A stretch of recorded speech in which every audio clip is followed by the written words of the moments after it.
Bonjour, Yuri Krashka, je suis chercheur de fuite à la Cénone depuis 2017 et dans la fonction publique depuis 2010. Je recherche les fuites sur tout le secteur du Grand Sénonais.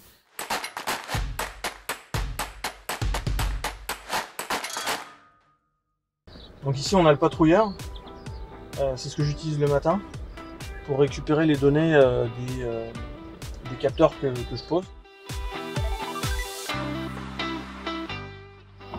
Donc là-dedans, j'ai un capteur. Donc il y a un aimant qui permet de se coller sur la conduite. À l'intérieur, il y a tout un système qui enregistre le bruit de 2h à 3h du mat.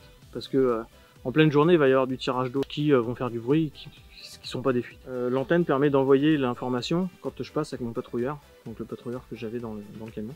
Ces capteurs-là, ils peuvent être programmés. Quand j'en ai un qui me fait du bruit, je l'interroge. Et là, il va me donner ce qui s'est passé dans la nuit. Il va me faire un dessin de ce qui s'est passé. Et c'est là où je vais voir s'il y a des gros pics et des pics vraiment bas. C'est peut-être qu'on est à côté d'une station et que c'est la pompe qu'on entend, quoi, par exemple. Sur ceux qui sont fixes, comme j'ai sur Armo par exemple, je les ai programmés, mais pas tous les jours. Les autres, c'est tous les jours, enfin c'est du lundi au vendredi. Armo, c'est juste le lundi et le jeudi. Je passe un coup rapide, je récupère les infos, je sais si ça commence à fuir, si ça fuit pas.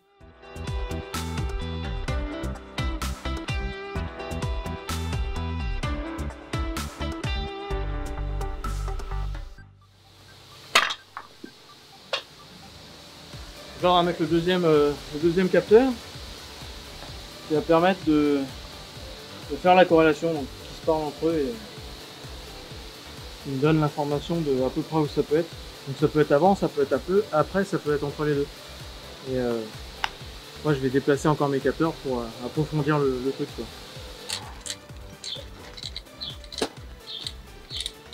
Donc là je vais rentrer les informations que j'ai par rapport à ce que je viens de faire en linéaire. Et le diamètre de la conduite. Et là, quand il aura toutes les infos, il va calculer où c'est qu'il y a le plus de bruit. On parlait d'un pic tout à l'heure. Là, j'ai du bol, il est en plein dedans. Tu veux dire que ta fuite se trouve entre tes deux capteurs? Ça peut être une fuite, ouais.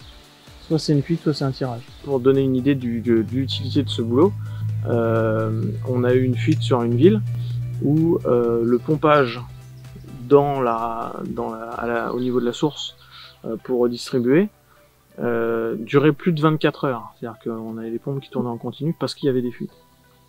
Des fuites qui sont arrivées tout en même temps quasiment. Du moment où on a commencé la recherche, où on a fini, on est passé à 9 heures de pompage.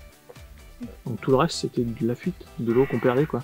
Donc ça au niveau écologie, au niveau ressources, c'est pas top du tout, quoi. C'est pas mal justement par rapport à la recherche de fuite. Enfin, ça fait du bien de se dire qu'on fait quelque chose de bien, quoi. Voilà. Pour limiter le gaspillage. C'est ça.